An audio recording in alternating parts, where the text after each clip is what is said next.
about a proposal that has been brought forward to us by the Dog Task Force. Recording in progress. My name is Joan Shannon, and I'm the chair of the City Council Ordinance Committee. The Ordinance Committee has, I think it's been maybe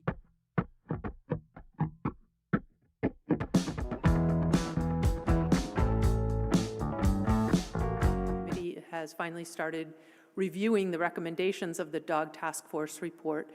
And one piece of it we realized was going to be controversial, and the committee decided that they wanted to have a public forum to hear more from the public on this issue before moving forward as a committee, and that is the cat licensing and whether or not to allow free roaming cats in the city of Burlington. And so that is why we are here tonight. I will tell you that I don't think that no committee member has expressed an opinion one way or the other on this. We are open to what everybody here tonight is going to say. The Dog Task Force does have an opinion, which is why, they reached their opinion through a process and brought us their report.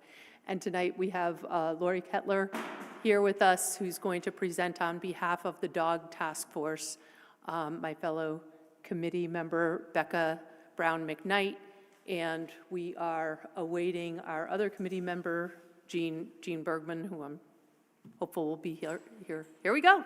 There he is. Just introduced you, Gene.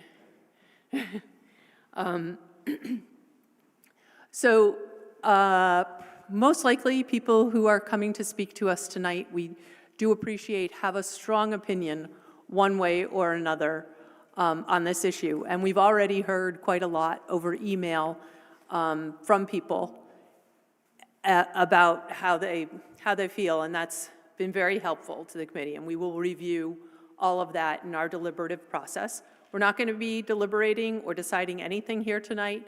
We're just here to listen to you, and I can tell you that if you can talk to us in a calm manner, even though you may be very passionate about this issue, that we're going to be more persuaded than if you come at us angry.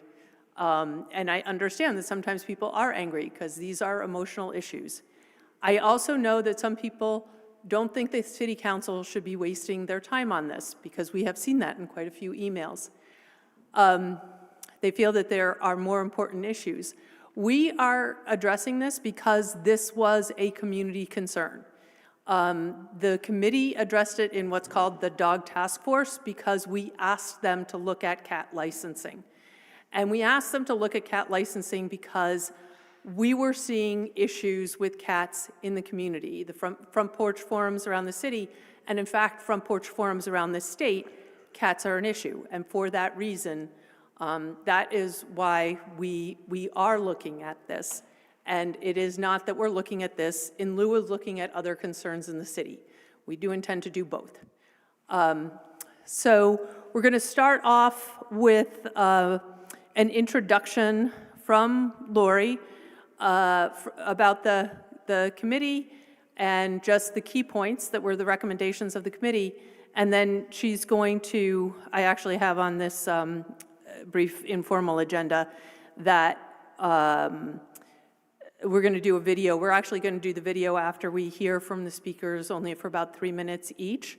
Then after we watch the video, we will have an opportunity to hear from anybody who wants to speak on this issue. I don't know if we have to, do we have to adopt an agenda if we, is it a formal? This is a Public forum, yeah, forum. so we don't need to. I don't think that Okay. I mean, all you're That's doing what I is- was thinking. I think so. Okay, good. We're all in agreement.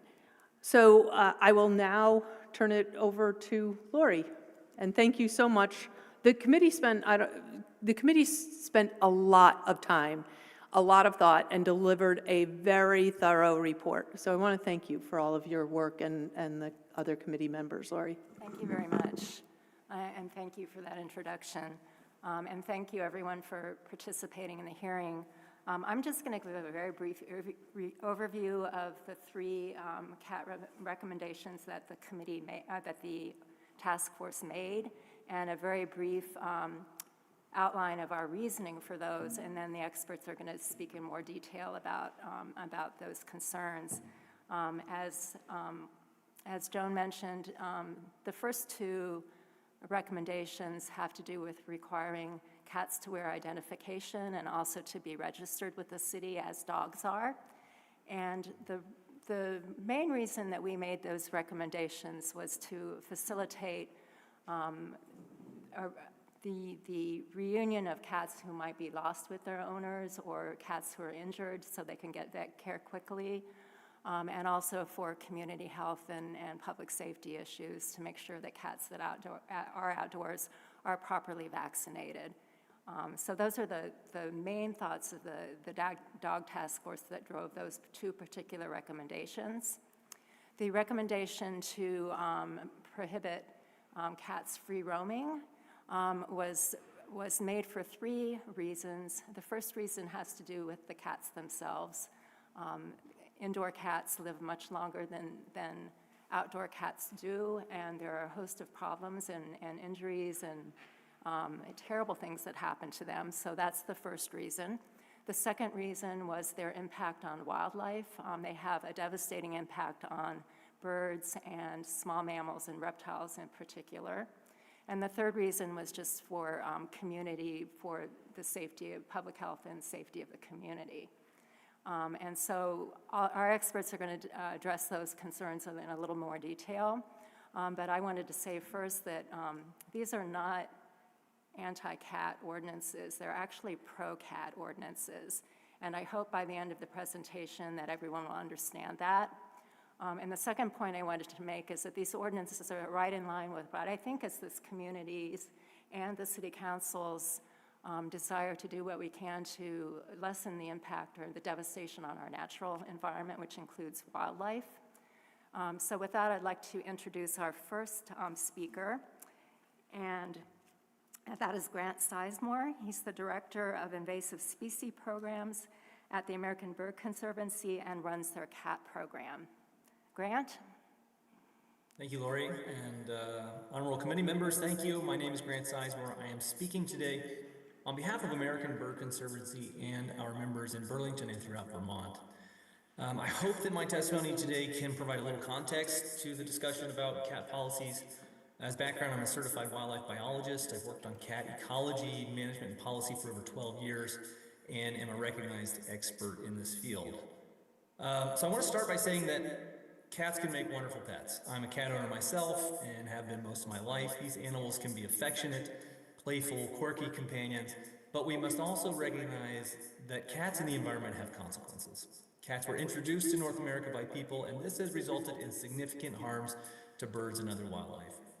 For example, owned and unowned cats are the top source of direct human-caused bird mortality in the United States. They kill an estimated 2.4 billion birds every single year in this country and are a significant contributor to dramatic population declines that we've observed in the last 50 years. In Vermont, as early as 1916, Elizabeth Davenport documented that, quote, every small bird was attacked if cats had access, and cats brought in all kinds of ground nesting or low nesting birds. One cat in particular frequently brought in 3 or 4 birds per day, end quote. There are several reasons why cats have such a large impact. One is cats are not limited by prey population size. If a cat doesn't make a kill, it doesn't go hungry, it goes home. Access to human-provided resources means that cats have a distinct advantage over native wildlife, both predators and prey. 2, cats are instinctive predators that will hunt and kill wildlife even when they're not hungry. When a cat plays with a feather toy or a ball of string, that cat's engaging in predatory behavior. Now, with a feather toy, it's harmless fun, it's engagement.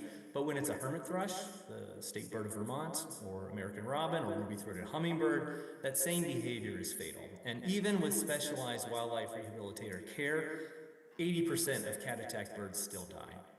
3, cats exist at greater densities than native predators. One study found that owned cats without access to the outdoors killed 2 to 5 times more prey than a similarly sized wild predator, but the total environmental impact was 4 to 10 times greater because of the greater density of cats. This predation pressure can have irreversible impacts, and cats have contributed to the extinction of 63 species of birds, mammals, and reptiles. Now, these are some pretty heavy facts, but the reality is that we can easily have our cats and our wildlife too. The solution is to keep cats under an owner's control, essentially treat cats like we treat dogs. Responsible cat owner behaviors such as identification and keeping a cat indoors or otherwise prohibited from running at large are supported by conservation and veterinary organizations. These behaviors protect sensitive wildlife, they prevent neighbor conflicts and nuisances in the community, including disease transmission. They protect cats from being hit by cars, mauled by coyotes, or enduring other serious injuries, illnesses, or death. They increase the chances of a lost cat being returned home and reduce resource constraints for animal control. So as a lifelong cat owner and wildlife biologist, I strongly support policies that incentivize responsible cat ownership behaviors, including cat licensing and prohibiting cats from running at large. Thank you very much. I'd be happy to take any questions. Thank you, Grant. Next, we have Dr. Walter Cottrell. Oh, I thought we were going to do questions at the end. We're going to hold questions and go through unless there's something technical. Does he know that? What? Does he know that? He just asked if he had any questions. Are you, Grant, can you stay online for a while in case there are questions for you later from the public forum? Yeah, I can stay on for a little while. I can't guarantee I'll be here to the very end, but for a little while, sure. Okay, thank you. all right, so next we have Dr. Walter Cottrell. He's been a veterinarian in Vermont for 40 years and a wildlife biologist before that, and he specializes in wildlife diseases and has done that for 20 years. Dr. Cottrell, are you with us? I thought I saw him up there earlier. Well, we'll go on to Dr. Larson then, and see if Dr. Cottrell shows up. And Dr. Peggy Larson is also a veterinarian in Vermont and a lawyer. She assists the law enforcement with animal cruelty cases and abuse cases, and she ran a low-cost spay-neuter clinic in Colchester for 23 years and performed surgery on 78,000 animals, mostly cats. That's pretty amazing. Dr. Larson? So I don't see either of them on here. If they are on here under your name I don't recognize, because they raised their hands, please. I wonder if they're having trouble logging on. All right, well, we'll go to Bren and hope they're able to join us. Bren Lundborg is the Assistant Director of the Center for Wild Bird Rehabilitation and Ambassador Care at the Vermont Institute of Natural Science, which most of us know as VINS. Bren, I think you're there. Hi, yes, I'm here. Can you all hear me? All right. Yeah, as Lori mentioned, my name is Brent. I'm the Assistant Director here of the Rehabilitation Clinic at VINS. I've been here for 8 years now, playing a big part in the role of all the wildlife, or the birds we rehabilitate here. I just wanted to speak a little bit about some of the numbers of birds that we see here related to cat-caught injuries. Over the past 5 years, out of all the birds that we get in, about 6 to 10% are birds that were caught by cats. Of the birds that are more susceptible to these injuries, basically songbirds, doves, and woodpeckers, that number rises to about 10 to 14%. That is an underestimate of all the birds that we get in that are cat-related. Many birds come in without clearly caused injuries. Some of those are almost certainly cat attacks. We do also receive a fair number of baby birds that are orphaned, in part because their parents were attacked or killed by cats. So it's hard to track the exact numbers. So those percentages are kind of the lower end of the estimate. We take in over 1,000 birds per year. We are a nonprofit clinic. In the past 5 years, we've taken in known cat attacks, approximately 400 birds. Of those, about 35 to 40% are able to be released back into the wild. The rest either die or have to be euthanized or find a permanent home due to the severity of their injuries. A similar study of rehab clinics in New York found that cat bites account for about 10 to 11% of the intakes total for songbirds, and they found in a 3-year study period approximately 1,900 birds were killed by cats, and the ones that end up at rehab centers are a pretty small fraction, obviously, of the total birds that are attacked by cats out in the wild. That's all I have for numbers, and I can stay on for a bit as well if anyone has any questions. Thank you.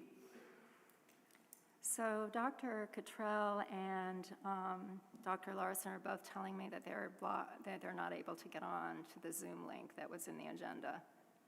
I don't know what that problem I is. just got, which agenda online? Yeah. Well, I believe Dr. Larson, there is a Peggy Larson that is now promoted to panelist. Oh, great. Yes, I'm on. Oh, great. Peggy, you want to go ahead? Yes.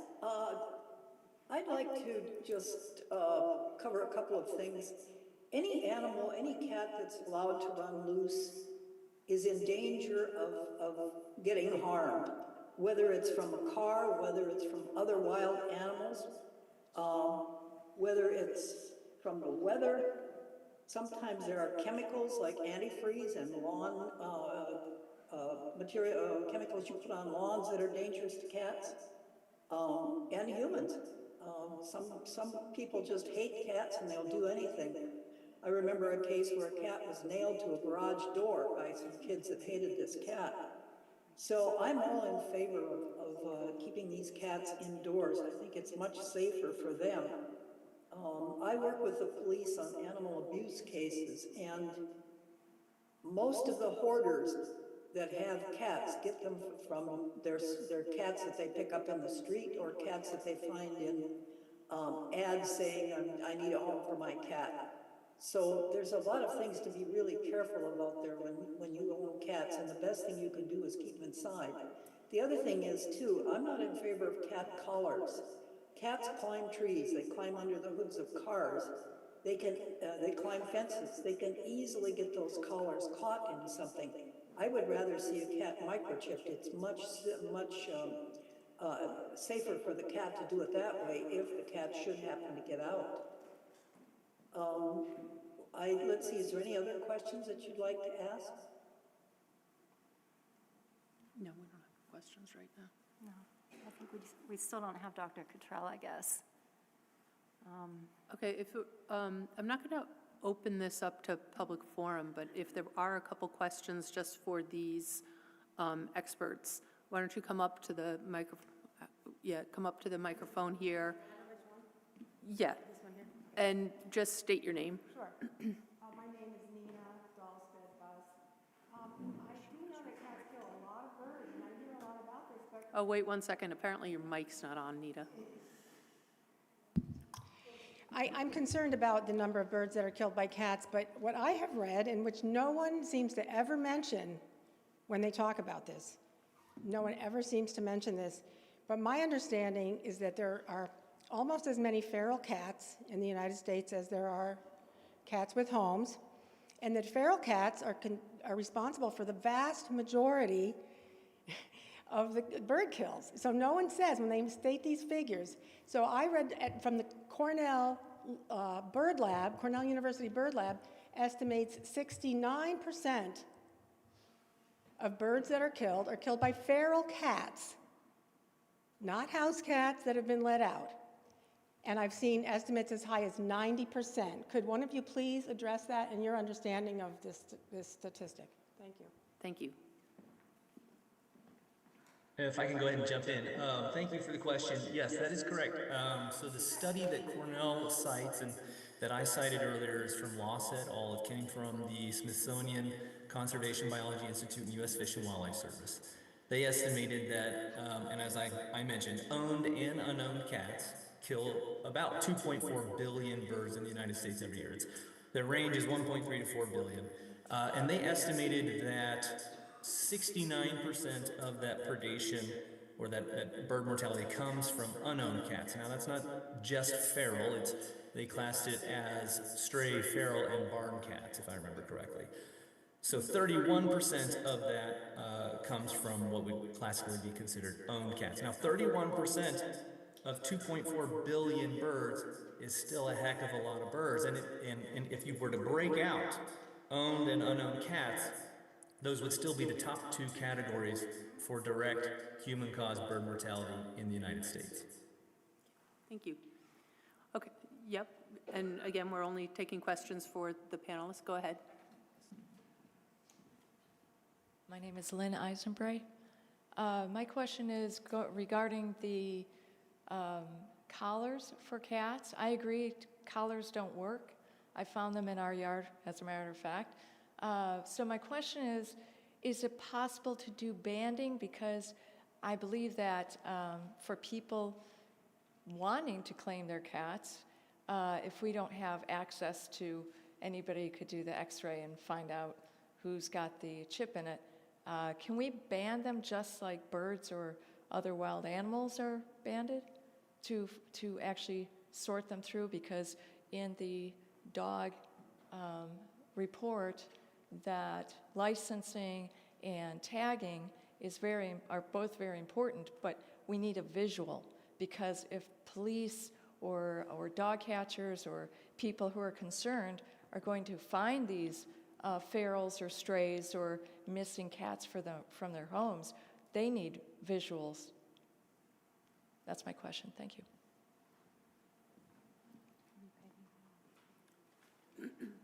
Did somebody want I don't know if Dr. Larson wants to jump in, but I'm happy to take a crack at it. Yeah, go ahead, and then I'll follow you. So, can we ban them? Not really. You could give them an ear tag, I suppose, like a cow, but I think that would run the same risk as a collar and getting caught on things. Cats like to move in areas that are squeezed through tight little spots. As Dr. Larson mentioned, yes, a collar can get caught up on things, and that's why generally, a dog collar is not recommended for a cat. If you're going to put a collar on your cat, a breakaway collar is generally recommended. And as far as identification, yes, that something that is visible would be extremely helpful. But I think what's going to help most in the long run, in addition to that, or perhaps an alternative to that, is absolutely to have a microchip. So this is a little passive transponder with you have a scanner, you just scan it over the cat's shoulders. Generally, that's where the microchip stays, and you can tell exactly, who's the owner of the cat. It looks it up in a database, and you can return it to its home. And research has shown that a microchip alone increases the likelihood of the cat being returned to its owner by something like 200%. It's some crazy numbers. Don't cite me on that specifically, but it's something like Lord et al. 2008 study that looked at this. So it provides a huge boost in the number of cats that actually get returned to their owner. Even if we have cats that are staying indoors, like my cat, she is microchipped, and I have that as a guarantee that if she were to get loose accidentally, that it increases the likelihood that she can be returned home. Yes, I totally agree with him, and as far as banding concerned, how in the world would you band a cat? You can't put it on their legs, their tail, you can't put it in their ears. No, I think the only way to go is microchip. I agree. Okay, thank you. Yeah, come up to the microphone. And just state your name. Hi, my name is Heidi, and my question about the microchip is, do the police, animal control people, who has actually those, the guns that read the microchip? Because neighbors aren't going to have one of those. Who do you go to for that? The Burlington Police Department does have access to microchip readers.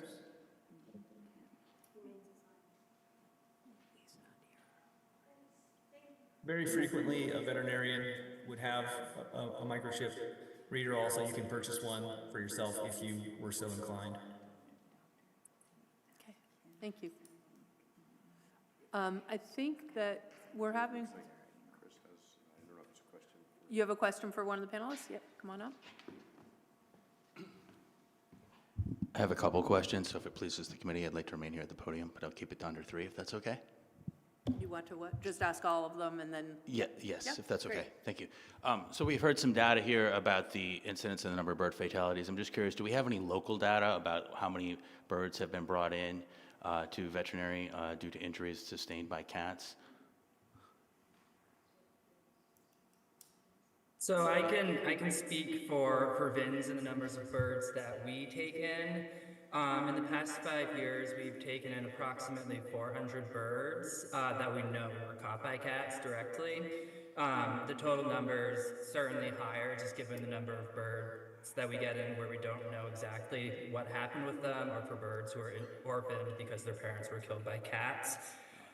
We do take in probably about 2/3 of the birds in the state that go to rehabilitation. It's hard to say what birds may end up at vet clinics and what may happen there. But we get a lot of calls as well of birds that are bitten and may escape but later succumb to their injuries, or birds that die before they get to us. So we're only getting a small proportion of the birds that are actually being attacked by cats.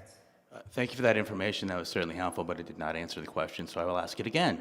How many bird fatalities have come and been sustained here in Burlington? Chris, I think that he answered the question to the best of his ability, so I'd like to go on to the next question. I'm curious to know if we have local data, and it does not appear that we do. So can anybody provide that number? I think that's important here, because it sounds like we're using data on a state and regional and national level, and I'm not sure that we have Okay, this Accurate isn't the time to data grill here. them. They've answered the question to the best of their ability, so just go on to the next question, okay? Because there's a lot of people to talk tonight. And that, well, I'll just yield my time. Thank you. Okay, thank you. Okay, if there are no other questions for the panelists right now, we can go to the movie, and we can come back to Dr. Cottrell if he's let's able do to get on. that. Joan, there are a couple people online with their hands raised. Okay, we can advance them to panelists one at a time. And this is, so Councilor Busher, it looks like your mic is enabled, and this is only for specific questions for the panelists right now. You can type. You can talk. You're on me. Councilor Sharon Busher. Oh, okay, thank you. Thank you, Councilor Shannon. I wasn't sure if you were just acknowledging who was online. My question, well, it's a comment and a question, because I think that I'm listening as someone who was sat on the Ordinance Committee and heard and tried to take up licensing of cats years ago. And so I'm trying to educate myself, but my question is, I don't know how to get to the answer that the previous resident or individual asked, because my own experience is that when I have an injured wildlife, hawk or something, you call someone, but when a bird is dead, you don't call anybody. So I just want to have one of the experts verify that I think the number of dead birds in Burlington would be really hard to determine based on that fact that dead animals usually don't get reported to wildlife or to anyone, especially if it's a bird. Am I correct? I guess that's my question to the expert. Yeah, I can speak to that. We get occasional calls about dead birds. Typically, it's an owl or another raptor found on the side of the road. Very occasionally, we get calls about dead songbirds, but just given how rarely we get calls and their small size, they're much less likely to be found dead in the environment. And typically, I think many people are more likely to call about an injured or a dead raptor than they might be for a small songbird.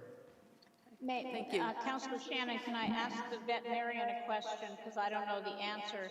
Do cats normally eat the birds, the small songbirds that they kill, or do they just kill them?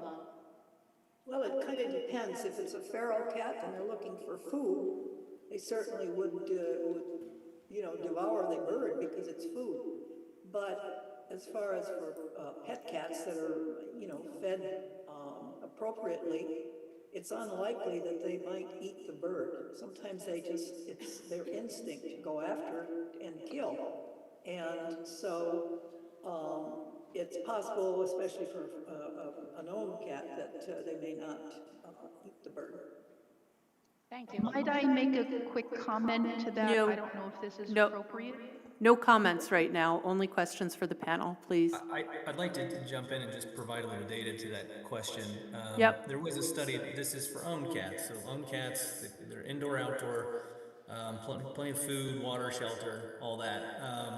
There was a study that put cameras on the cats and monitored what they got up to. And one of the key findings of that research was that only about 23% of the prey they killed were actually returned to the home, which I think provides some evidence that, one, a lot of this predation happens out of sight, out of mind. Some of them may be killed and eaten. Some of them may just be killed and left, which was the case for many of the animals that were killed in that study.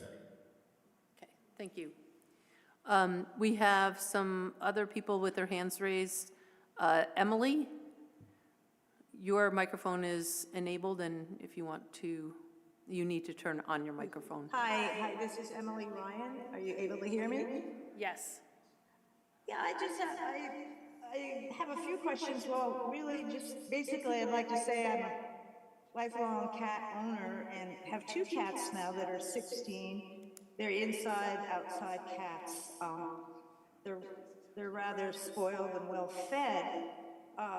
Interesting to note, I've never seen evidence of them killing a bird. Emily, did you have a question? Yeah, my point is that I'd like to have the folks involved consider making the regulations deal with problem cats and not just based on evidence and not punish all the cats for the faults of a few. Okay. And that's really It's the cruel to question. keep cats inside. Okay. Yeah. I have a very quick question, if that's all right. Okay, so we got your comment, Emily. We're really just focused on questions for the panel right now. I have somebody called GSS. Can you give us your name, please? It's Gloria Seidler. Hi, Gloria. So Go this is ahead. a very quick question. In 2024, there were 64 dead birds on my porch that were killed by my neighbor's cat because I saw it, witnessed it, and I don't know what to do with the dead birds. Okay, thank you. I don't know that that's a question for the... I can address it briefly. Okay, This is what we sure. get sometimes. What we generally recommend is basically just if you're able to bury them somewhere so they're just not in the environment in case they were sick or ill, then other things won't eat them and potentially get sick. If you do see a metal band on the bird's leg, it can be helpful to report that at the USGS website.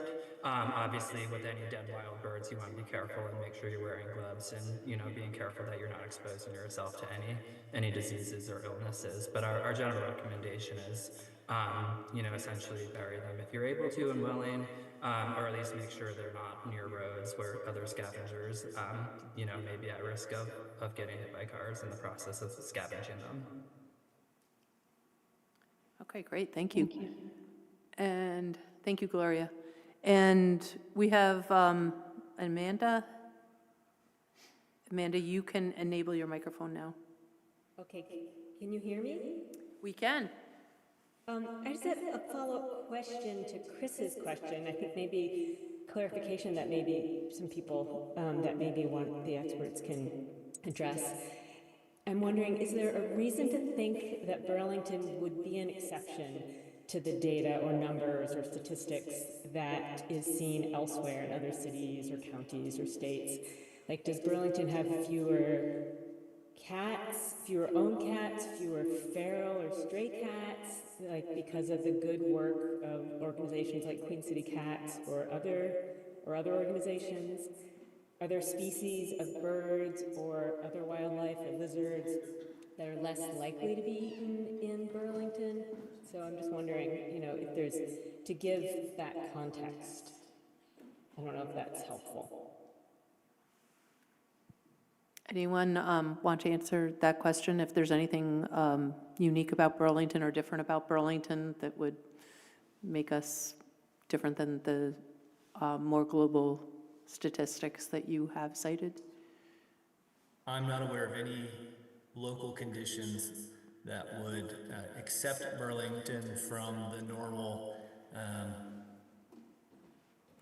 predation impacts, disease concerns, nuisances, et cetera, that are experienced by everyone else where there are cats running at large. Certainly, Burlington has birds, it has mammals, it has reptiles, it has cats. Thank you. Okay, let's see, I don't see anybody else online with a question for the panel, so I'd like to get to the short video if we have that.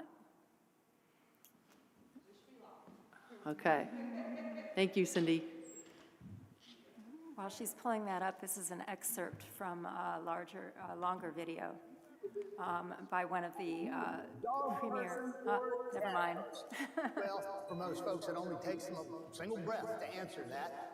But some of us are both. I personally have 5 dogs and 1 ancient cat, Panzer. He's 19 years old, and he's still going strong. The main reason he got to be so old is that Panzer is an indoor cat. When the subject of outdoor cats comes up, for those of us who have a very strong interest in wildlife and who enter this discussion, we are all of one mind.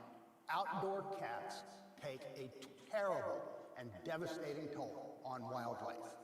The Smithsonian Institution and the U.S. Fish and Wildlife Service recently conducted a research project in which they tried to determine how many outdoor cats are there and just how big is that impact.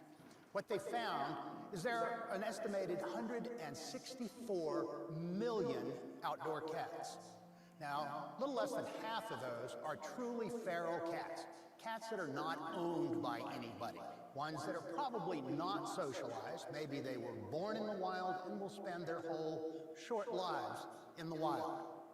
But the other half, about 84 million cats, are indeed owned pets. And unfortunately, many of those are allowed to simply roam freely outdoors, either all of the time or part of the time, and they too have an impact.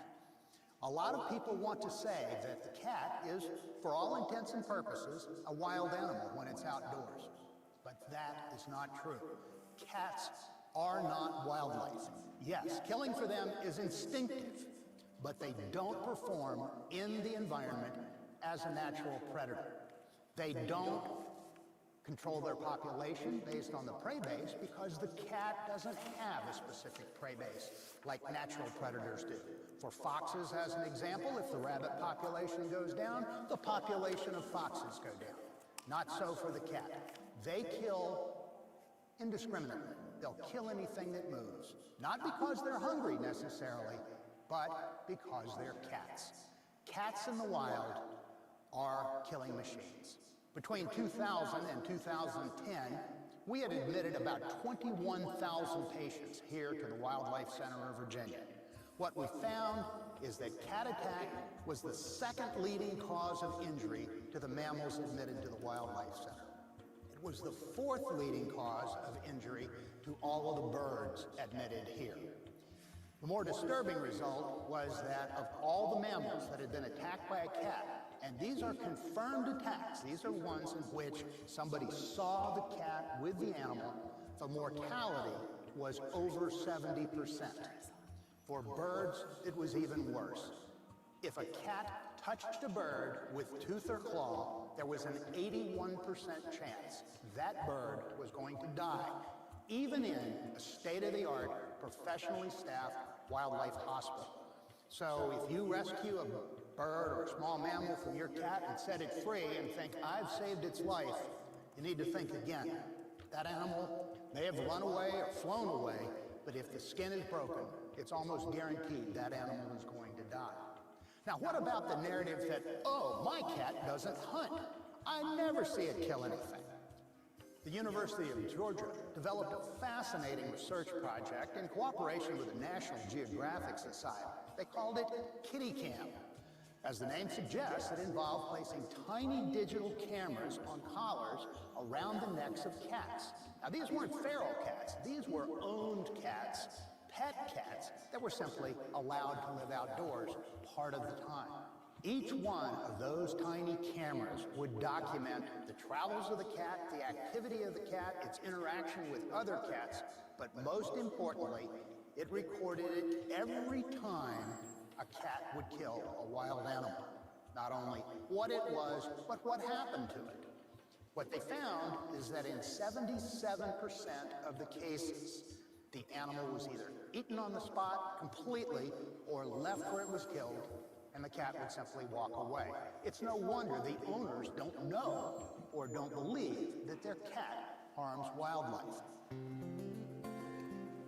Wildlife is admitted to the Wildlife Center of Virginia almost daily that has been caught by free-roaming outdoor cats. The state of these animals when they come in is pretty variable. However, the unifying theme kind of with these patients is a traumatic injury. So the main things I think of would be fractures, broken bones, lacerations or degloving, so wounds to the skin.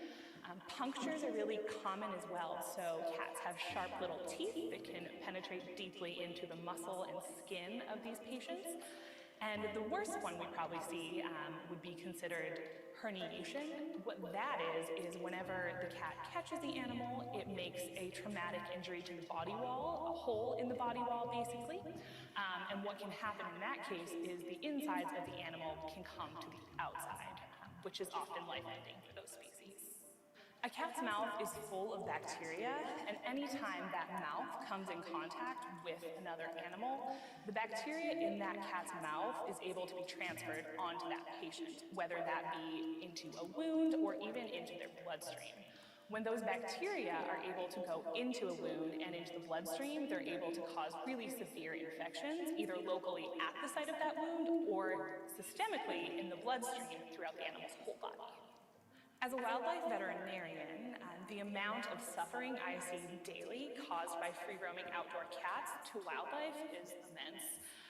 These injuries are generally quite preventable if someone could have just kept their cat indoors. And then as a cat veterinarian, which I was previous to my time at the Wildlife Center of Virginia, I think it's really important that we prevent cats from going outside in order to keep them safe. A lot of the injuries we see when cats go outdoors, such as broken legs, cat bite abscesses, as well as viral diseases, could have been simply prevented by just keeping your cat indoors.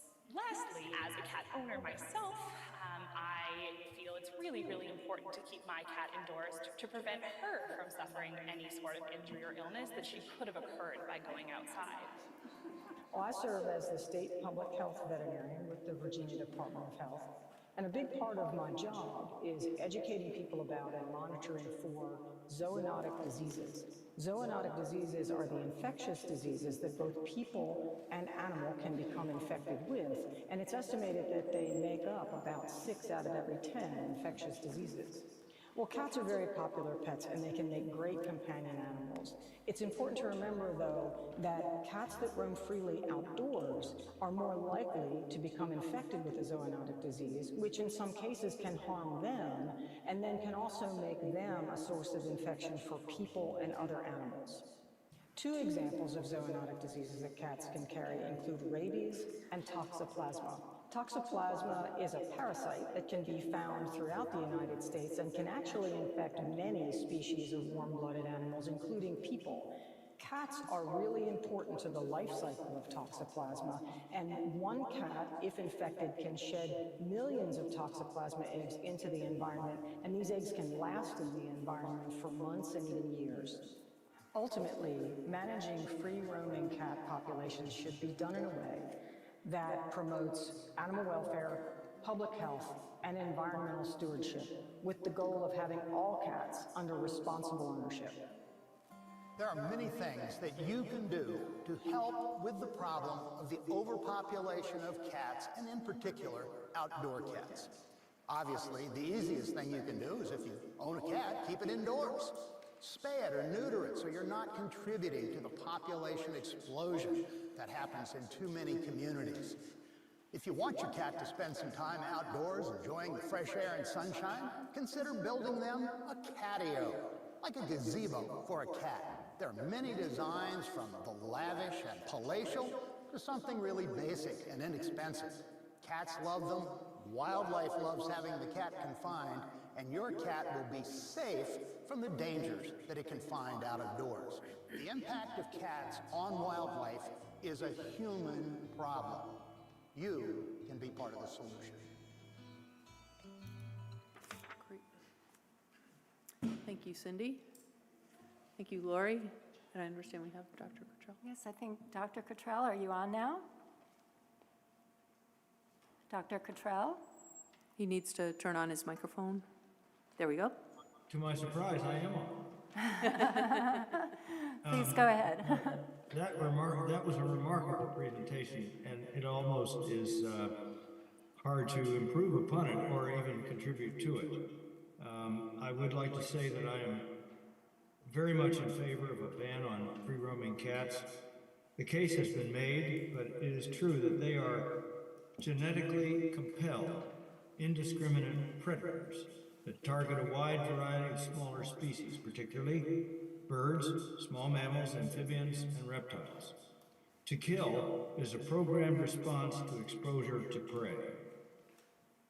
Their early development to breeding age, relatively large home ranges, and colonial nature amplify their threat to other species.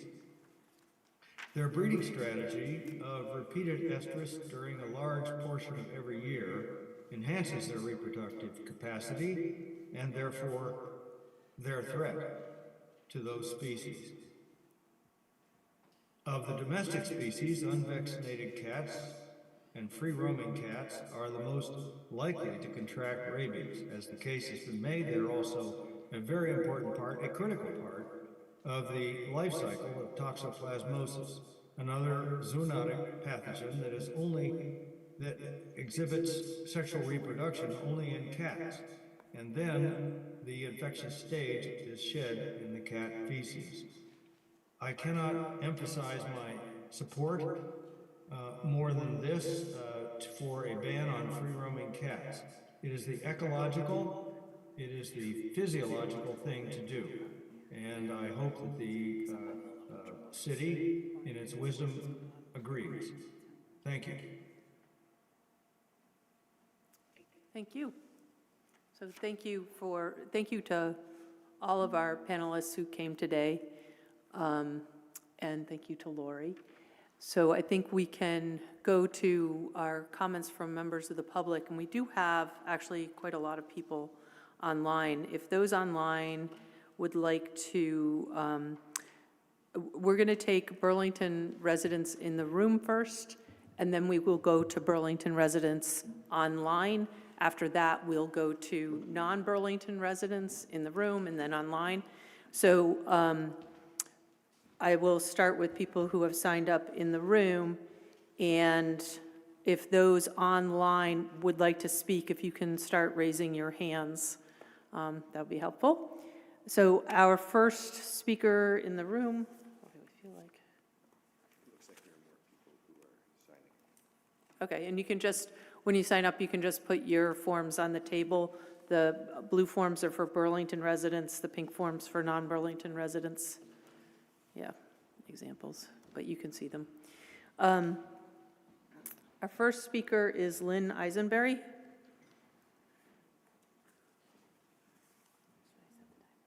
Yeah, and we'll give everybody like 2 minutes, okay? Thank you. That's actually Eisenberry. Oh, I'm sorry. That's okay. Thank you.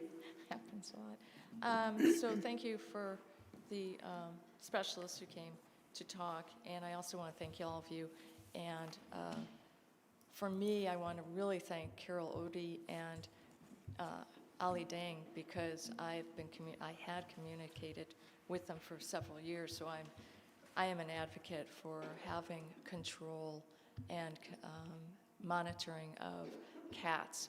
And being somebody who also has owned a cat, and I do enjoy cats, my neighbors think otherwise, but I maintain that I love the environment. I want our species to be protected, and cats do, as we've heard, they have many litters and they are not observed. And there are too many people in the New North End who have cats who are roaming, and the owners that I have spoken with refuse to communicate beyond the fact that their cats are outdoors, they're going to stay outdoors. Those that are indoors are in there now, but they're allowed to roam whenever they want. And some of us in the New North End are very tired of the feces, of seeing the cats being killed, or finding the dead bodies or remnants thereof of them, or squirrels and other, like rabbits. So I appreciate the dog task force with their hard work, and I really look forward to seeing what is deciding the end. And again, I love cats, they're fun, but I sure enjoy them indoors more. So thank you all. Thank you very much. And you reminded me, I meant to thank former Councillor Ali Jang, who was the person who really started this process with the dog task force and looking at these various issues. So thank you for that reminder. Next, we have Kristen Cameron. Hi. So I'm Kristen Cameron. I live in Burlington. I'm in Jean's ward. And I just want to say that I support the changes to the city ordinance requiring licensing, identification, and the ban of outdoor cats. Connecting cats to the people through licensing and identification be one small step in the right direction toward giving the people of Burlington some way to deal with problems when they happen. Banning outdoor cats is really the best for cats, wildlife, as we've seen, and for people. I adore cats. Before I knew the danger of outdoor cats, I used to let my cats outdoors. After losing one, I brought them all in, and then just had to keep them busy, happy, with lots of play and attention. Thankfully, they died of old age. And I have a new one now. But anyway, being indoors is really what's best for cats. It's also best for birds, wildlife, and your neighbors, which is mostly what I'm going to talk about today. As it stands now, people get to anonymously torment their neighbors with their outdoor cats. On and off for years, my husband and I have had issues with people letting their cats outside. Sometimes they just roam, sometimes they're lost, sometimes they're abandoned. And sometimes their cat's born on the street because the cat was unfixed who was roaming around. Frankly, who knows? Because we lack even the basic minimal oversight. At times, free-roaming cats wake us up at night, either fighting or procreating. Many times, we run outside because we care about cats to break it up in the middle of the night in our pajamas. We've dealt with cats pooping in our gardens where we grow food, and in my yard where my dog can eat it, which is disgusting. At one point, I was so frustrated with the sleepless nights and disgusting poop in my yard, I started trapping cats. I brought them to the Humane Society where they could be reunited with the people if they cared enough to come find them. I'll tell you what that meant for me. It meant regularly meeting with the Humane Society and finding out what I should do. It meant feeding cats regularly around the same time in the same place for a period of time to get them to come there, then stop feeding them so they'd be hungry, take time off of work to go get a trap, and then make an appointment with the Humane Society that hopefully is strategically aligned with I'll speed it up. Strategically aligned with trapping success, which is very challenging. Then I had to bring the cat inside, take care of it in a box when they're unhappy. I don't know their vaccination status, which is a danger for me. Also, while trapping, I got up at every hour on the hour to see if I trapped anyone, let any wildlife out. And this is really a problem. I've trapped 10, You're a little over time. 10 cats already, and I've done this every single time. It's just not fair to your neighbors. We need some recourse. Thank you. Our next speaker is Judy Barber, and after Judy, so you know who's coming, we have Zoe Richards. Thank you. Hi. Hi. For a few years, we've been struggling with a cat in our neighborhood. He spends a lot of time in our yard, and The owners know he does too because he's chipped. He's a skilled hunter. I have found and disposed of at least 10 gray squirrels in the past 2 years from our front yard and our backyard. One might ask, how do you know it's this particular cat? I've never seen another cat in our yard, and this cat is there all the time. I've also come across small bird feathers, lots of them, out front, out back, under hedges, and I've found a couple of heads with beaks, so I don't know if he's eating them or just playing with them. I've witnessed him pouncing. We have a stone wall, and then there's the feeder, and he tried to fly to catch some birds, and he hit the bird feeder, missed the birds, but knocked the bird feeder over. He didn't know I was there. I was on the porch reading a book.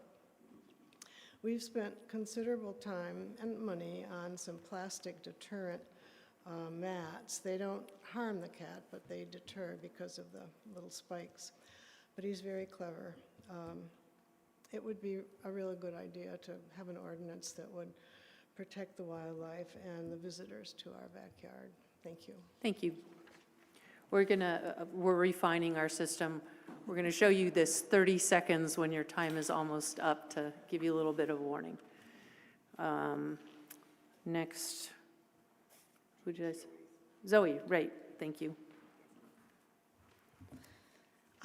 Hello, thank you. My name is Zoe Richards, and I'm a wildlife biologist, and I spent many of the early years of my career studying songbirds in Vermont and studying birds in general, actually many wading birds on Lake Champlain. I also am a longtime member of the Burlington Conservation Board, and I just wanted to thank the committee for its the dog task force in particular for its excellent work and the completeness of the report, and I just wanted to say that I fully endorse the recommendations of the CAT task force. And I just wanted to address one more thing, which was somebody asked if Burlington was unusual or different than other places. I think it's just worth reminding folks that we are in a major flyway. We are a great spot along migration, so I think we're I would say we're a bird positive location. Birders flock during migration to Burlington. We get a lot of early migrants. They travel along waterways. So I think it's especially important that we pay attention to that in Burlington. And I would just lastly offer the Ordinance Committee. I'm not speaking on behalf of the Conservation Board. I'm just here as a resident. But the Conservation Board is advisory, and if there's any interest in having the Conservation Board take up any part of the issue or could be supportive, I would encourage you to bring any part of the issue before the board. So thank you. Thank you. For your great work. Next we have Erin Keach, followed by Nina Dahlstead-Buss. Hello. Yes, I work in invasive species control. I don't have any pets. I'm fine with all these control measures, but I want you guys to be fully aware of the hypocrisy going on with this dog task force. Everything that's been presented here about cats could equally be done with dogs, right? You want to talk about animals? Dogs threaten 200 IUCN, that's International Union of Conservation for Conservation of Nature, species. 30 are critically endangered, 71 definitely endangered, 87 vulnerable, and dogs have caused the extinction of 12 bird and animal species, right? All this stuff can be said for dogs. Public health, this says, talks about rabies. When dogs are leashed, rabies has gone down. The issue here, the cat people should actually be outraged because what this group is trying to do is control cats while expanding the rights of dog owners to let them be unleashed and unfenced in public areas within the city, along shorelines and natural areas. You want to talk about public safety? Dogs have bite 4.5 million people per year. 885,000 of those need medical attention. 98 deaths in 2002, right? Dogs pass on just as many viruses. Dogs pass on norovirus, cats don't, right? dogs pass on other diseases to other animals. 30 seconds? Okay, I guess I'll address this when we get to the dog stuff, but you guys can't be hypocrites, right? If you're going to control one, control all. You can't say free rein with the dogs. Thank you. Nina? Oh, yeah, good point. So yes, we are regulating both. We're only talking about cats tonight, but it's not. And I think you know that, and you were, yes, got your point. Committee just wanted to be sure that you knew that while we're talking about cats tonight, we are talking about it all. Control, but you have to control everything. You can't give free rein to something else, right? Thank you. Sorry. Nina Dahlstedt-Bus. I'm opposed to the prohibition on free-range cats. I do think that it goes against the nature of a cat. Cats are not the same as dogs. Someone said to me, why don't we treat them like dogs? They are very, very, very hard to train on leashes, and it's impossible to build a fence that's going to keep a cat in your yard that's going to also comply with code.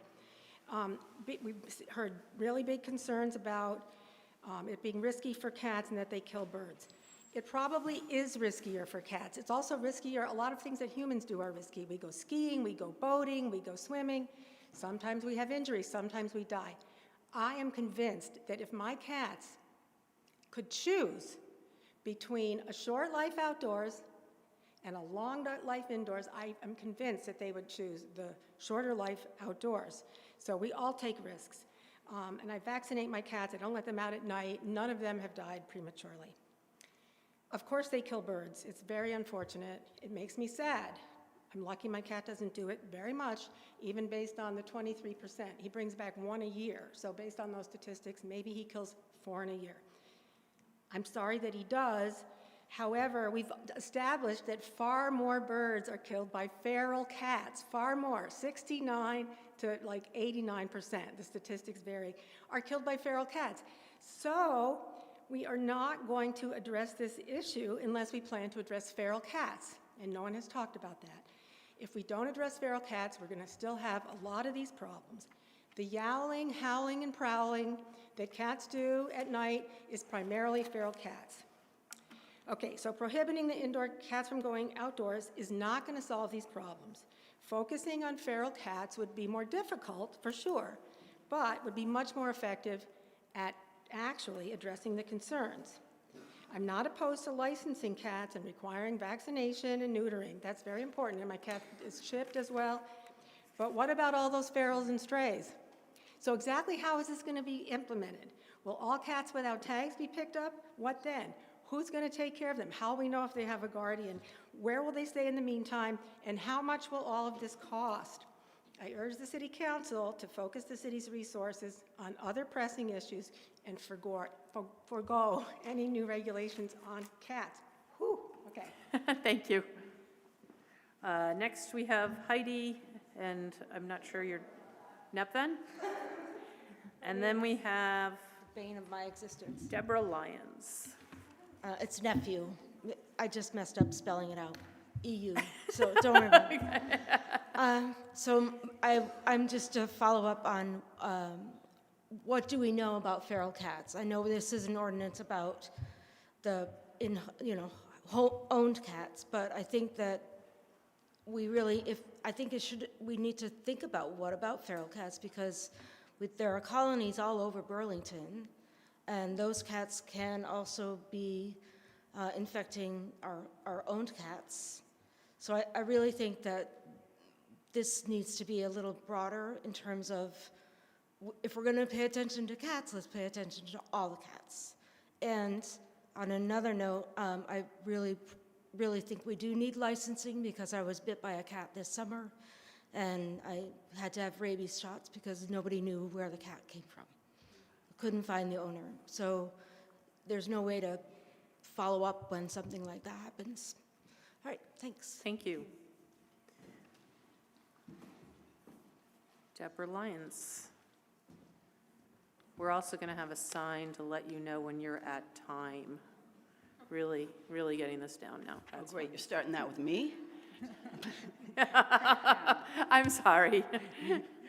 I am Deb Lyons, and I live in the Old North End. I currently have no animals, but in the past I have had 2 cats that lived more than a decade, and I grew up with dogs.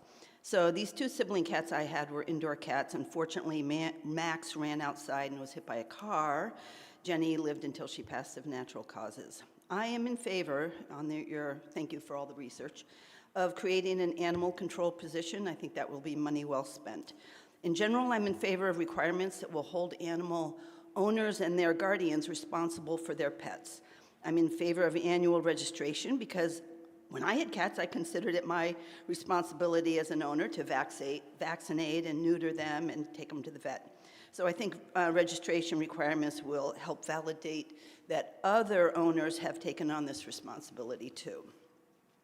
Regarding free-roaming cats, I'm in favor of cats staying in their own yard. I have a neighborhood where there are owned cats that are outdoors where I live, and I know some of them and others I don't. It's a fact, I'm sure you know, that neutered cats still spray. So it's a smaller percent that do, but some still do. I have a very good-looking neighbor cat who at times uses my yard as his litter box and claims the whole yard as his own. I even wrote to Charlie Nardozzi, and asked him what to do. He said to put chicken wire throughout all of my gardens. This cat also sprays and marks the territory at my house against other wandering cats. I love my back porch. This cat sprays my furniture, the screen door, the metal slanted Bilco door, the legs of my pizza oven, the stored furniture under the tarp. It sleeps at night on my furniture, and at times I have found blood and feces on the couch cushions. Cat urine is harder to remove than skunk spray. Ask any rug cleaner or carpenter. So a lot of the year I spend, I know, time doing liquid enzyme to get rid of all this smell. I love cats.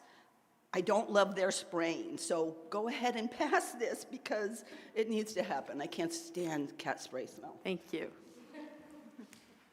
And thank you, everybody, for being so respectful of our timekeeping here. I appreciate that.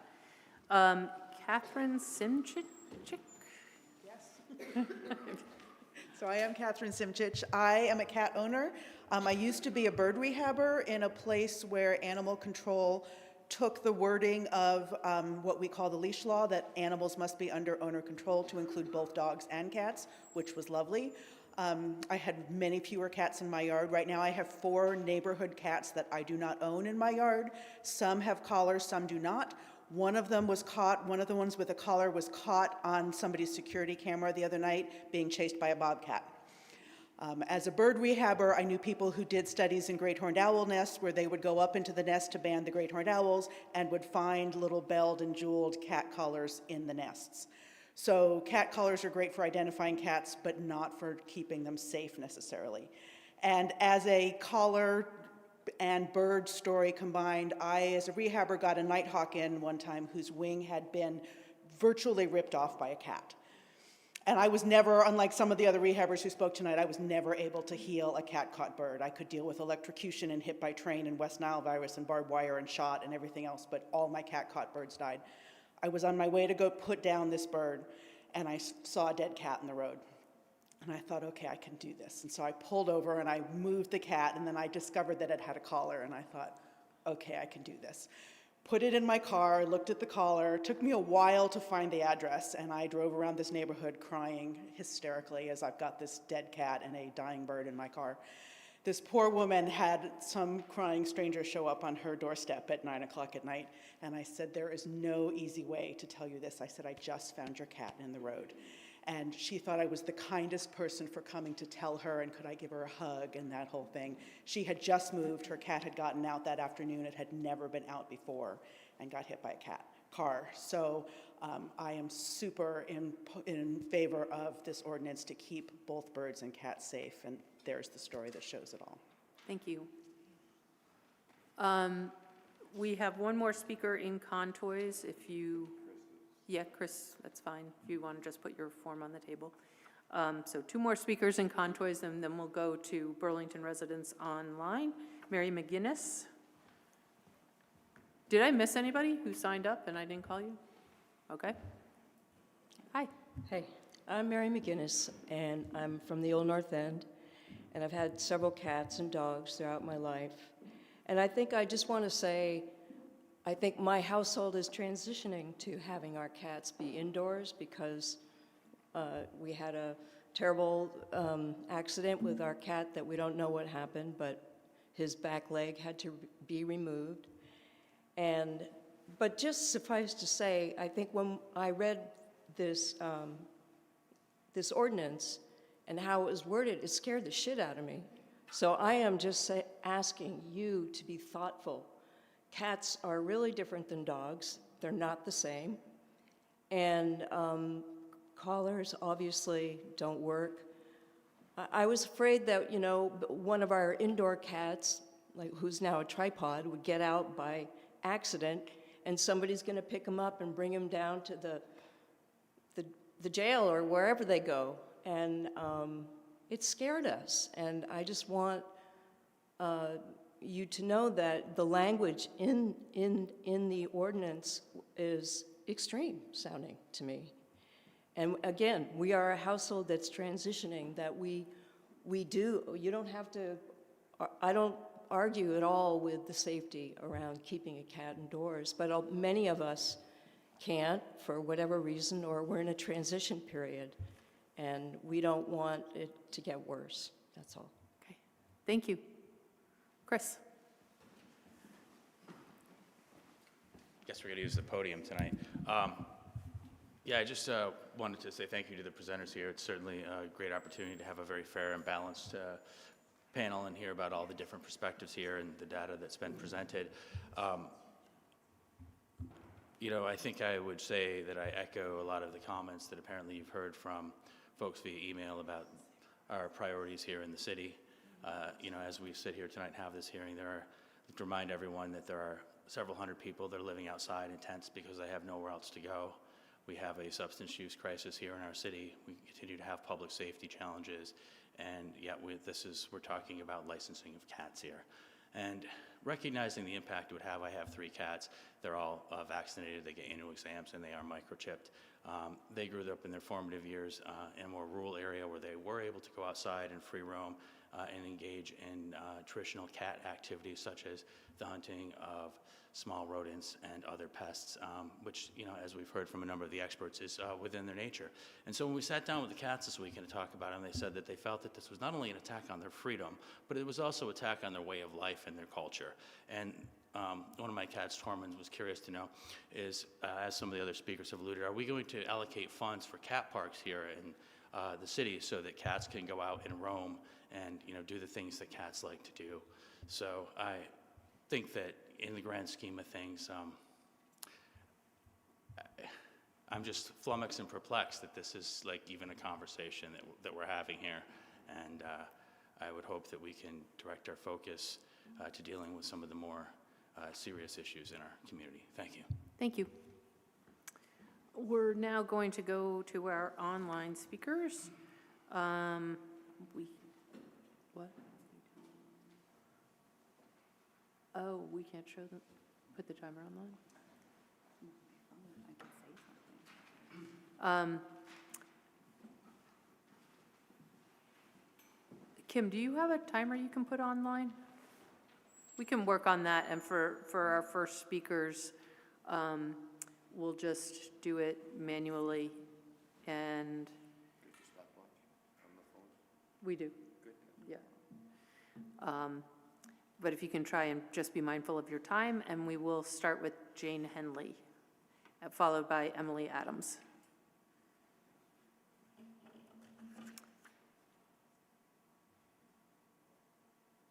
Go ahead, Jane. Can you hear me? Can you hear me? We can hear you, thank you. Okay, thanks. Yeah, I've been agonizing about this. I agree cats should be licensed and kept from roaming free, but I think they need need a place to be able to run around in. I mean, to be able to like dogs, like a dog park there for dogs, and if there could be a place for cats to do the same. I have been a cat owner, and I stopped, and I had to stop because it was against the rules of the place where I live, and I respect the rules. And we changed our rules, where we went because we were agonizing because there was a lot of people in the people where I live that wanted this, and I am not such a and I think that I've seen some problems with this with now that they have that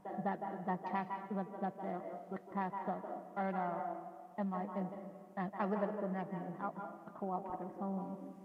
But, cause I see them going, crossing the street and I'm worried that they're gonna get run over. I mean, I don't think it's all that many, but anyway. But I think that having a place where they can run around like dogs would be important, if that could be managed. Okay, thank you, Jane. Thank Next. you. Hi, I'm speaking with Emily Adams's computer, but my name's Nolan Rogers. I live at Old North End. I just wanted to put some momentum behind supporting the new rules for cats.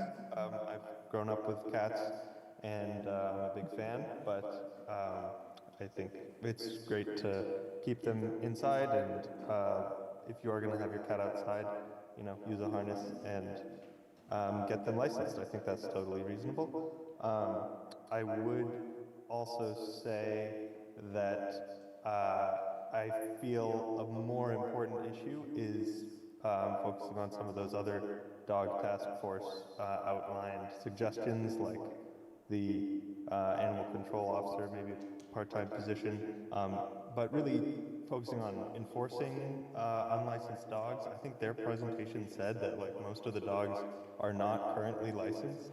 Maybe we can actually find some people for not licensing their dogs. Anyway, that's getting more into the dog thing, but and it's also kind of funny to think about, if we are spending city funds on dog parks, what other city do we want to have equality for all the cat people too? Just kind of a funny thing to think about. But anyway, thank you for putting forward this cat policy. I think it's a great idea. Thanks. Great. Thank you, Nolan. Next, we have Zelly, followed by Liz Curry. And then after that, Polly Vanderputten. Hi, my name is John Zellig. John Zelly, thank you. Yeah, I live in the Old North End. My wife Kristen spoke earlier about her getting up in the middle of the night trapping cats. So we're in Jean's neighborhood as well, and I do support both identification and having cats indoors. I've been a cat indoor cat owner my whole life. We've had 4 cats at one point and a dog, and now we have an indoor cat, which some people say, and I did hear this previously, that it's quote unquote cruel to have an indoor cat, but as long as you keep them entertained, we including bird TV and other things to stimulate them, our cat is just fine. We've woken up again, like my wife Kristen said, at 2 in the morning, cats yowling, and these are cats that I don't believe they were feral. They're neighbors' cats. It's kind of like cat on a hot tin roof in our neighborhood on a summer night. There was a front porch forum post last year, surprised me, that a person walking in our neighborhood was attacked by a cat, and a lot of people were able to identify that crazy cat. We also have an issue with some abandoned cats, neighbors of ours that left their cat after they left. And if the cat had ID, it would have been helpful for us to at least find them or to find out if it was vaccinated against rabies. I also did a little quick research, saw that Shelburne, South Burlington, and Barton require cat licenses, just for comparison. Thank you. Thank you, and now we have Liz Curry. Liz, it looks like you can, hi. Trying to turn my video on, but I'm not successful. You Thanks. might not have that much privilege, sorry. Yeah, no problem. I'm here tonight as a lifelong cat owner, all of which lived into their late teens as outdoor cats in the cities of Pittsburgh, DC, and Burlington. I share similar concerns about feral cats creating many nuisances, and I'm not opposed to the ideas of registration, licensure, microchipping, and requiring bird-safe collars, which I've used successfully for years. Much of what we've heard tonight are emotional arguments with a ton of aggregated data that conflates feral and unvaccinated cats with domestic, well-cared for, and well-attended to cats. Stories and videos we've heard tonight describe a lot of wildlife impacts, but the scale being discussed doesn't disaggregate the data enough to lead to the conclusion that all cats must be kept inside. There are many ways to protect birds from cats, including bird-safe collars or cat bibs, collars or sonic devices, and collars with bells. My pragmatic concern is about enforcement resources.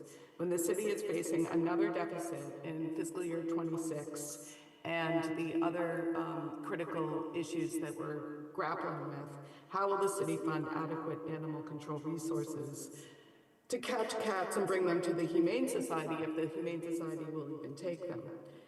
Banning outdoor cats would lead to constant calls to an animal control officer to pick up captured cats, and if they're not tagged, then undoubtedly most of them will be euthanized. I agree with the comments made earlier by my neighbor Erin, who, I'm sorry, I can't remember your last name, and Nina Dalsted-Buss. I've been bitten by dogs on leashes, get woken up regularly by barking dogs left outside, and the dog feces on our green belts is horrendous. I can't help wonder if the dog task force strayed from its city council's assignment or mandate.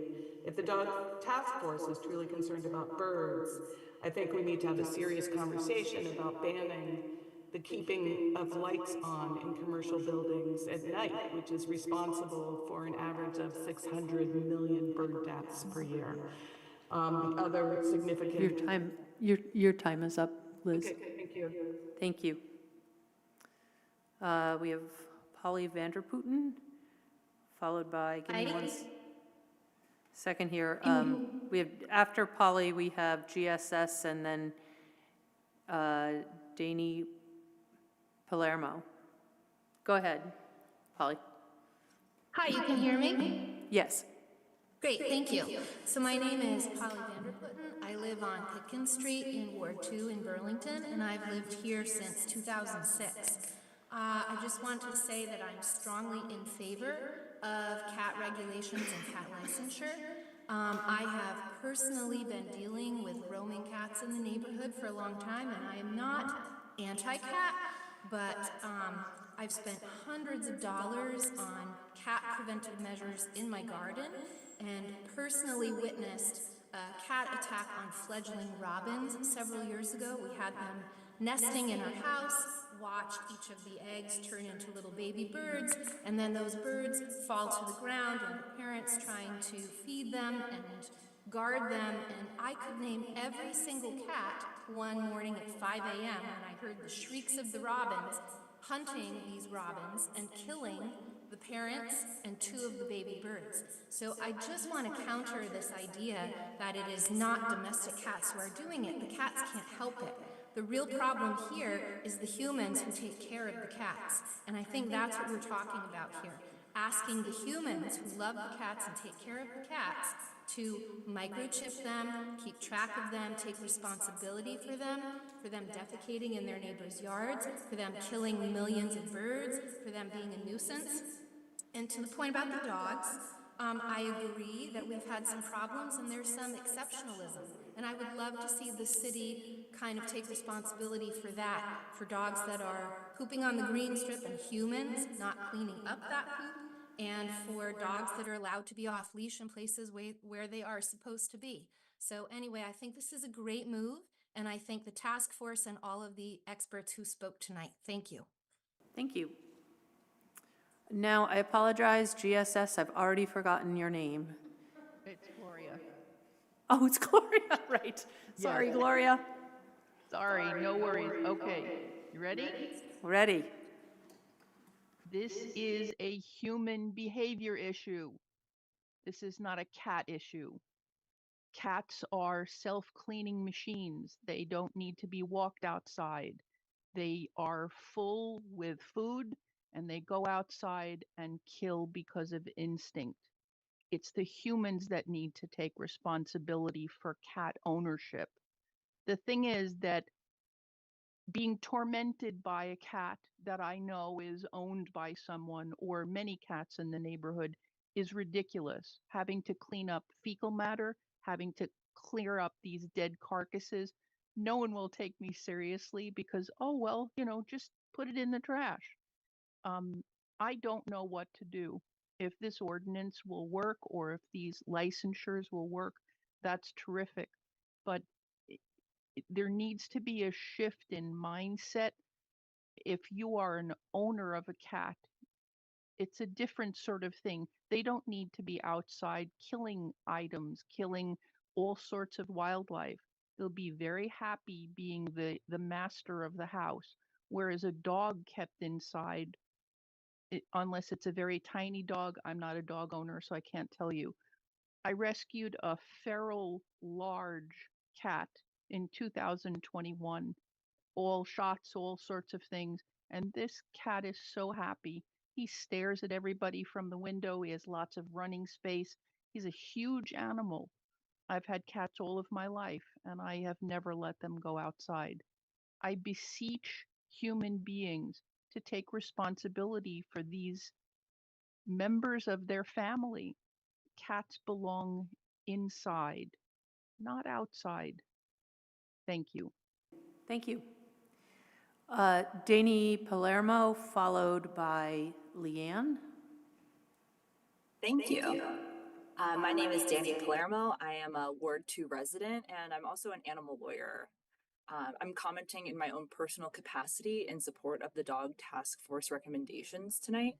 And as an animal lawyer, I have worked on a fair amount of legal issues for companion animals, including those involving cats.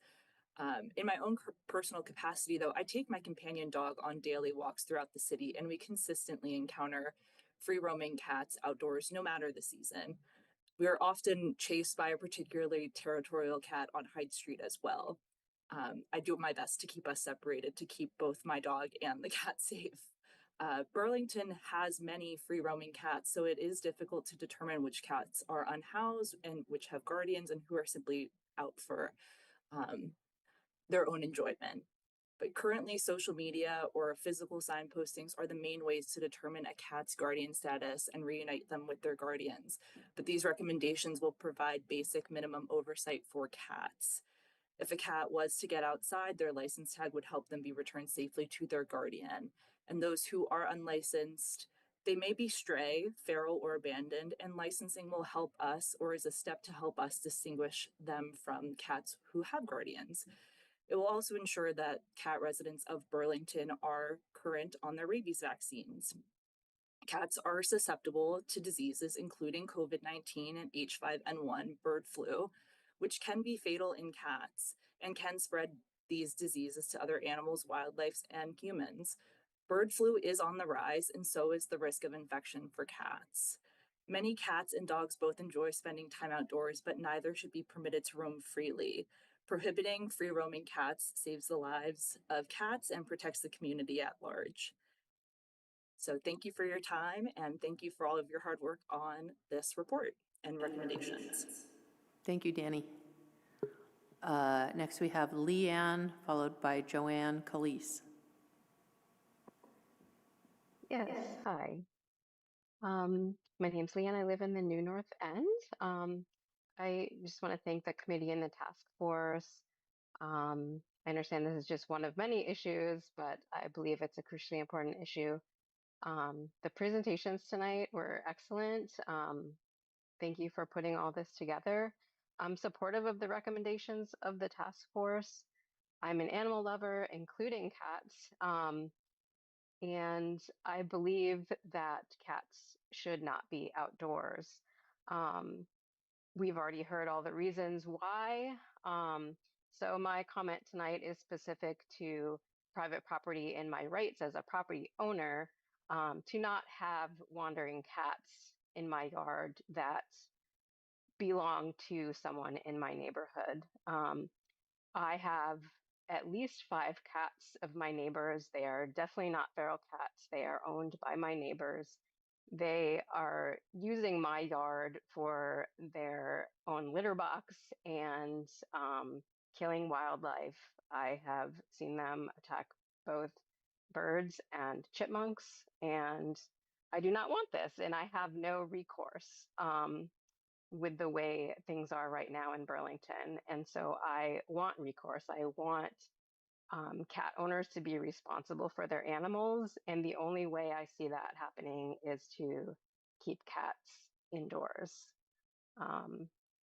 And so I hope that we can all come to some sort of agreement to move forward with these proposals that put more responsibility to cat owners. Thank you. Thank you. And now we have Task Force Member Joanne Calise, followed by, one sec, let's see, followed by Sharon Busher. Hello, can you hear me? Hey, okay. I want to thank the presenters and the panel and the city and all the people that participated. I learned an awful lot about the extent of the damage and problems caused by cats when I was on the committee, and then I honestly was on the fence, and I thought the idea of licensing cats was kind of ridiculous, and I didn't think there would be much support for it. But after hearing so many people speak here tonight, after hearing more compelling arguments for licensing cats, more compelling arguments for the damage that cats caused, I'm really understanding why it is important to license cats and microchip them as opposed to requiring them to wear collars. 2 points. One, I'm concerned that it could be financially difficult for low-income people, elderly people, and other residents to pay licensing fees and to pay to microchip their cats. So this is something I'd like the city to really consider what they can do to not only promote licensing and microchipping, but making it more sliding scale or more affordable for some of our residents who might find money a barrier. I'm also been hearing, a lot more information about feral cats and stray cats being, a huge part of the problem, which is something that I could be wrong. I don't think we really talked about as much on the dog task force committee because we were mostly talking about dogs, did some work on cats. So I'd like to suggest that the city does have a task force or committee to deal with the concern of feral cats and stray cats. Thanks. Thank you. Next we have Sharon Busher, followed by Ernest. Hi, good evening. My name is Sharon Busher, and I live in Burlington in Ward 1, up near the university and the hospital. And as an animal lover, I have had up to 5 cats at one time. Now, I didn't go and select them. People, when they leave, pick up and leave, a lot of them students, but not all, they abandon their cats. And I'm a sucker, and they know it, the cats. And so I have inherited lots of strays that I've brought inside and loved. The debate of inside and outside cats is a long one. Within my own family, my daughter believes strongly that cats belong They should be outside and inside. I, on the other hand, don't agree. I believe they should be inside. Um, I feel environmentally, and it's not the right choice to have all these cats, these pets outside. I think, as far as defecation, as far as killing, as far as limiting the already impacted bird population and reducing the number of species, I think we've got to get serious about climate crisis and where we're at. And I think that we can't control, we don't own the feral cats, but we do own cats that we adopt and bring in and care for. And I do believe, like others have said, um, we can't change cat behavior, but we can hopefully educate ourselves and change human behavior. I do believe it's worthy of looking at this and supporting it. However, I do have a question. If you charge a fee for licensing, what is that fee going to be used for? And I don't really have a good understanding of that because people don't want to pay for something unless it's going to be put to good use. So I know I'm out of time, but that's it for now. Thank you so much for listening. Thank you, Sharon. Ernest, followed by Pam.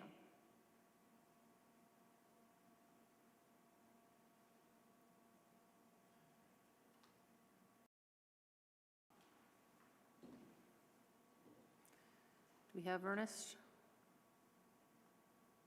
You are enabled. I think you can turn your microphone on, Ernest. Yes, can you hear me? Now we hear you. Okay. So I feel like this issue it surprises me that people are focusing on cats right now when the taxes in Vermont have gone up last year and they're going up again this year. People that are on a fixed income, especially elderly people, don't necessarily have the resources to pay for the enforcement of cat enforcement. The cats, I believe, are less of an issue. Maybe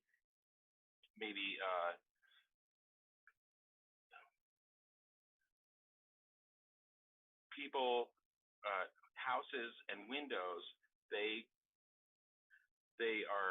cause more deaths to birds than cats do. So I feel like people are placing the burden onto cats right now.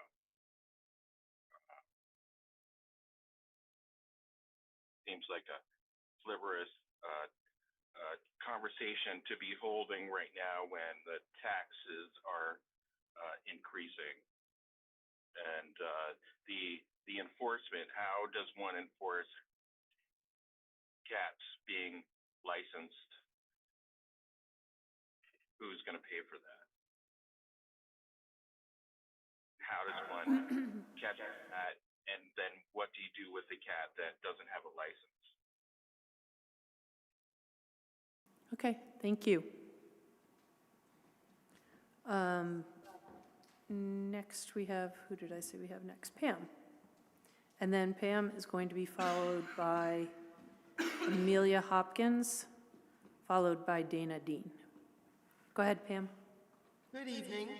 My name is Pam Loeb. I'm a Shelburne resident, but I'm also past president of Burlington Obedience Training Club and a representative of BOTC on the Vermont Federation of Dog Clubs. And I've got 30 plus years of animal legislation experience behind me. I just wanted to comment that for those who commented earlier about parity between dogs and cats, to my knowledge, dogs are licensed already all over the state and in many municipalities around the country. For those who work, so there's parity right there. As Danny Palermo also mentioned, that you can't really tell a feral cat from an owned cat if there's no form of ID on them. How do I know that that tabby cat in my backyard is the same tabby cat that was in my backyard yesterday, or is a different one, or maybe is owned or not owned unless they have some form of ID? So that's where licensure comes in. There's a new position that has been created within the state that's an animal welfare person, because we have issues around the state with animal abuse and no one person. Licensure will help pay for that person's job, whether it's dog licenses or cat licenses. I understand licensure is a difficult thing all over the country, but it's important to do. Lastly, I do believe that not nearly the number of dogs are running at large that there are cats. Very few people open up the door and let their dog just run the neighborhood the way they tend to think that cats have to. And the very final point is, I understand there are plenty of important things going on in Burlington and in the state right now, but our animals are an important thing as well. And we can't just not look at them because there are bigger problems. There still are issues. So thank you. Before I go to Dana Dean, Dana, are you a Burlington resident? No, I'm not, Joan. Chairman Okay. Joan. Okay, just 1 minute. I'm not sure if we don't have any non-Burlington residents who wanted to speak in the room. Is that correct? I don't see any. So I think we have moved on to non-Burlington residents. So we only have one. If anybody else online who's a non-Burlington resident would like to speak, please raise your hands. I think we only have one more speaker left online. So go ahead, Dana. Thank you, Chairman Joan. I appreciate the time to be here. I really enjoyed the presentation this evening. I think one of the things that you as an organization in the state, let me just say that I'm a former resident of Burlington. I lived in the new North End on North Avenue. I worked for the city as the city assessor back in the 90s. And so I have a good sense of the challenges that are presented to a municipal government. I also appreciate the fact that there are so many people in the room that support keeping their animals safe, being responsible owners, and finding a way to encourage responsible ownership of their pets, be it either dog or cat. So I appreciate the direction in terms of trying to retain or keep control of your animals within your own domain, so to speak. It's a challenge for sure with feral cats running loose and taking over a neighborhood. I know I had a cat when I was on the new North End, and I made sure that that cat stayed in, because on North Avenue, I can assure you that cat would have been dead if it had gone out. In fact, one evening I had an unfortunate incident on my front lawn, so I know that those things can happen. I appreciate all of the work that the council has done, that the task committee has done, and I would just encourage the continuing discussion about the responsible ownership of cats and dogs. Thank you. Thank you. Amelia Hopkins is our last speaker. Go ahead, Amelia. Hi there. I'm a longtime resident and cat owner as well. Also am involved in rescue. I realize obviously there are lots of different opinions about all of this. I do want to acknowledge the state of our country and of the town, and I do think this is a little bit ridiculous in terms of thinking about the resources it would require to try to actually enforce this. And I also would ask the task force to think about whether or not, if some of these things are going to be put in place, should it be more of a stepwise fashion where you begin by trying to ask people to make sure their cats are getting proper vet care and are licensed. I think the issue of keeping them indoors is quite honestly just ridiculous for anyone who really truly knows cats, that they do just sometimes escape. I've got one who hears my garage door and is poised at my door and bolts out faster than I could possibly grab her.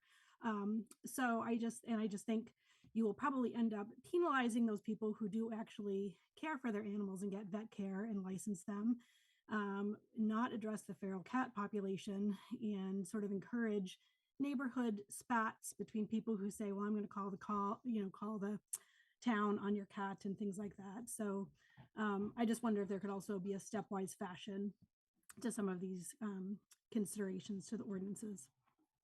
That's it. Great. Thank you.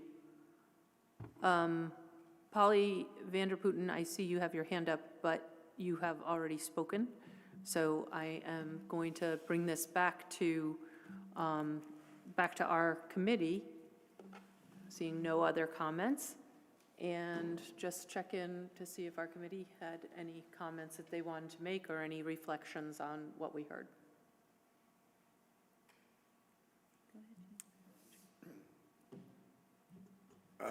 So I just want to thank everybody who emailed, and we got a lot of emails, and some people did both, and all the people who took the time to come either online. There are a lot of issues, but the first base is being able to hear people. So I just really think that this is the right way for us to go. This is a pretty significant thing. The one thing I will make a personal comment on is that I believe that all of us on the council can chew gum and walk at the same time. And that means that we can do more than one thing, and an important thing. So we're not going to have back and forth. Okay.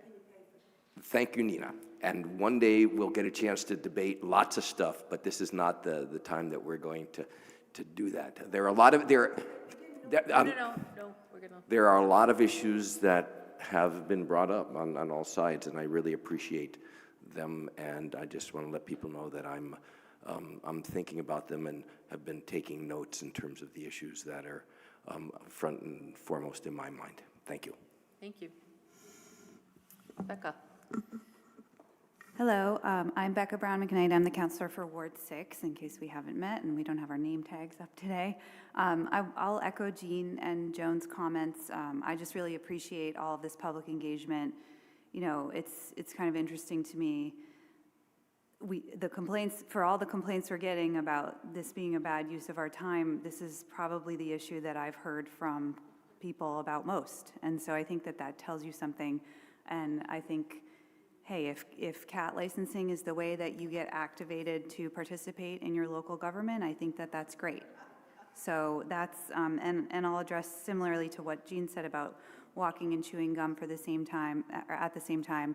I'm a new counselor. I'm only 1 year into my first term, and I can tell you I was not motivated to run in order to deal with cat licensing. I was motivated to run, to step up, to try to solve the very real crises that we are having in Burlington. And a year ago, looking on the outside looking in, I would have agreed with a lot of the comments saying that this was a silly waste of time. But now, after experiencing a year on the council, I can say that that perspective is misguided and incorrect, and not really fair to the way that municipal government works in real life. You know, that we have to deal with small issues. Small issues can impact people's lives in very real ways, day to day, and we have to deal with systemic big issues like the drug crisis, like the unhoused population, like our housing crisis, and all of the other, intersecting crises that we have here. So just know that your elected officials are thinking about those big issues every day, and that sometimes we also can tackle the small stuff. So thank you. Thank you. I will just say, reflecting on what I heard, that I think that if we go in this direction, there are a lot of very real issues in terms of enforcement, in terms of how do you, if it's licensing, how do you get an ID on a cat? And we have a lack of enforcement for dogs as well, and cost, whether it's the cost of licensing, the cost of running a program, the cost of animal control. All of these things are really important issues that we're going to have to wrestle with. But at the same time, I will say, in my own neighborhood, feral cats have been a horrendous problem for neighbors, and it really impact their day-to-day lives and the struggle of trying to trap them, spay and neuter, and there can also be challenges identifying a feral cat from an owned cat when we have no system to deal with this. And we also have owned cats that can be extremely problematic, and we have no tools in the tool chest to deal with that. I had a friend many, many years ago who was the animal control officer in South Burlington, and they were trying to deal with a neighborhood that had a very aggressive cat that was harming people. And now, yeah, they do have licensing in South Burlington. And I do think that we need to have tools in the tool chest to deal with the problems of one neighbor's cat going and causing harm on another neighbor's property, on differentiating between the feral cats, the owned cats. I know that there's been an argument that regulating in the way that's proposed leads to many cats being euthanized. I am a dog rescuer, and I know that in other communities, if your dog gets lost, you may not find it before they have put it down, because it can happen really quickly. And in this community, we are very, very good at reuniting a lost dog with their owner. I actually don't know of any case where somebody's dog was reclaimed, put down, before the owner was able to be connected with that dog. That's not really the way we work here. Cats are tougher. The system is more overwhelmed by cats, but that's also a consideration. You know, if we have this regulation, what are we going to do to where do cats go? So these are all questions that this committee is going to wrestle with. As I said at the beginning of the meeting, I don't think any of the three of us came in here with our minds made up on what direction we're going to go. I know that everybody has been taking notes on what they've heard, and we're going to work as a committee to try and come up with some practical solutions to solve the problems that our community members have, the environmental problems, and do the best we can, which may be a small step, maybe a bigger step. Possibly we decide that we can't do better than the status quo, but we will be having those deliberations in committee. And I thank you all so much for your time and for participating and educating us about your experiences and your perspectives. So have a good night. And thank you most of all to the Dog Task Force and all the work that you have done to bring the issue forward.